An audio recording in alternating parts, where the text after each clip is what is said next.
Hola!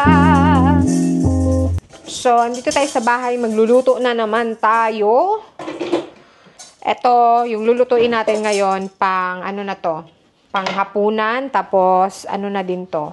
Para bukas na, pang baon namin. Kasi balik na naman tayo ng trabaho. So, ang lulutuin natin ngayon, ang putahin natin ngayon ay Bistek Tagalog. So, meron tayo ditong beef, mga onions, tapos more beef. Daming beef. Oh my God. Saan siya paghiwaga? Pareha sa imuhang gibuhat. So, slice lang natin. Yan. So, ganyan na siya pag-slice. Ganito lang. So, ang dami na. Ang dami. Habang nagluluto, syempre, multitasking, maglalaba din tayo. Umuulan-ulan dito, tapos ngayon nawala na naman yung ulan. O, diba? Ganda-ganda ng weather. Dito tayo. Meron tayong ano dito, nasa dryer na yung ibang damit. Tapos, dito sa ibaba, ang washing. Ulitin natin. Lagyan na naman natin ng sabon. Sinabunan na natin to, pero feeling ko kulang yung ikot niya. Another na naman. 18 minutes yung ikot ng laba. Tapos, after 18 minutes, lagyan ko na yan ng ano. Lagyan ko na ng, ano nangyari dito sa camera, eh. After 18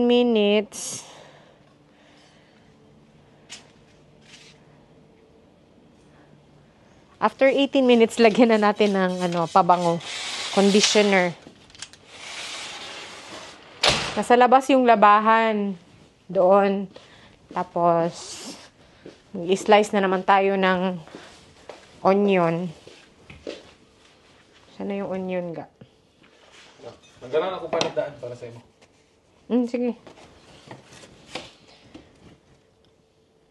Ito na yung ating mga white onion. Mga amiga, i-slice na natin. Dapat yung pag-slice nito, parang yung ano, yung, ano yun? Yung nilalagyan ng ano ba? Onion chips. Pabilog-bilog. Dapat ganyan, oh. And by the way, ito na yung ating ano yun? Yung puti na, ano, yung variety, na-harvest na habang nasa friends kami. So, nag-harvest na si dad ng, ano, itong, ano to ga? Sayote. Sayote, tapos mayroon pa kaming, ano dito, oh. Dami pang watermelon. Okay. Meron kaming nabili na, ano, turmeric sa grocery. Tapos hindi namin nagamit. Nilagay namin sa tubig. Tapos hanggang naging ganito. Meron siyang, ayan. So itanim namin dito sa bakuran, sa likod. Itanim namin. Ito. Nilagay lang siya sa tubig. Tapos nagkaganito na siya, oh. Ayan. Kita nyo? Ilagay namin siya ngayon dito sa soil. Ayan. Diha dyan sa tunga. Di pwede diri sa daplin. Butangan og kuan. Wait lang ga.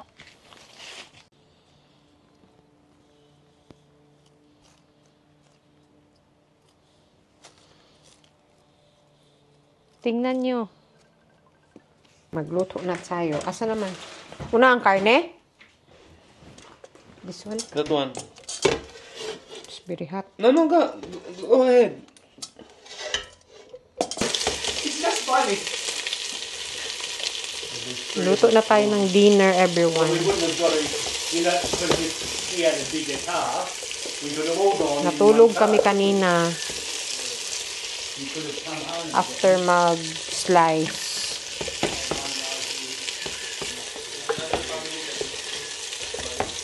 Hulog ka na yung mga karne, amiga, oh. Yan.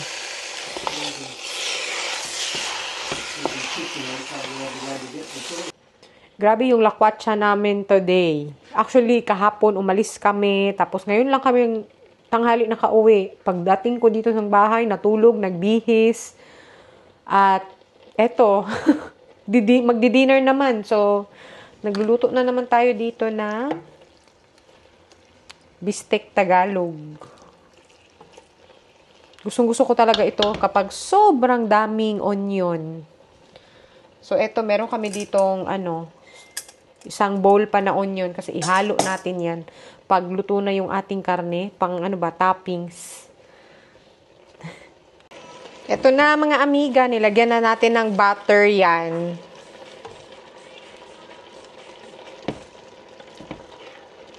Tapos i-mix lang natin.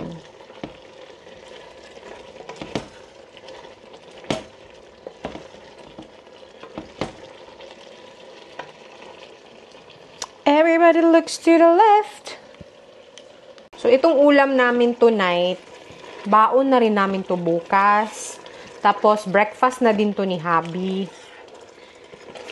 Kasi hindi naman kami nagbabaon sa airport. Kasi hindi naman kami bumibili sa airport ng pagkain every time na bumabiyahe kami papuntang trabaho.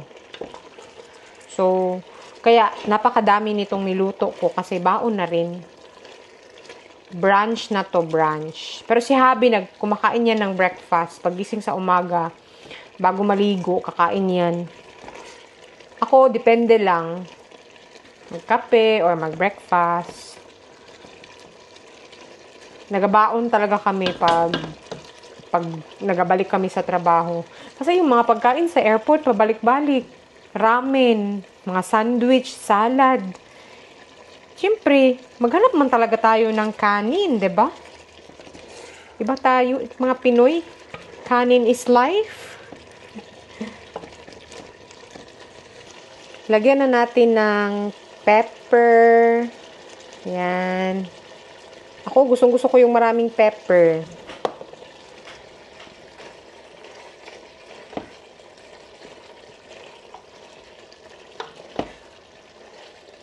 And tapos, lagyan na natin ng seasoning Knorr.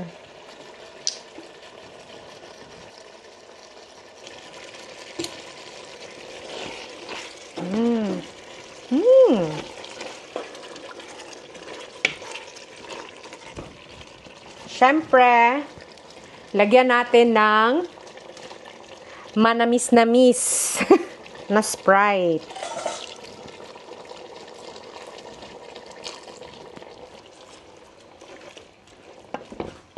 Ito yung nagpapasarap sa ating bistek Tagalog 'Di ba? Tayong mga Pinoy, mahilig tayo ng maalat-alat na manamis-namis. Kumukulo na mga amiga. Ayan, tikman natin. Kung okay na ba yung lasa niya. Siyempre, magamit tayo ng kutsara kasi mapanis kung ito ang gagamitin natin pang tikim, 'di ba? Patikim natin kay Habi.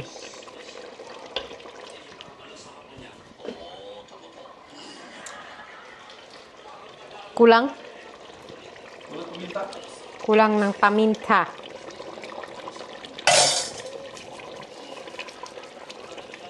Ibuhos mo. Buhos mo. What about ang sweetness niya? Okay ra? Aray. Walang pagpabukan. Tama na paminta. Okay. Kulang pa daw ng pakulo. Pakuluin pa natin. Kakauhaw.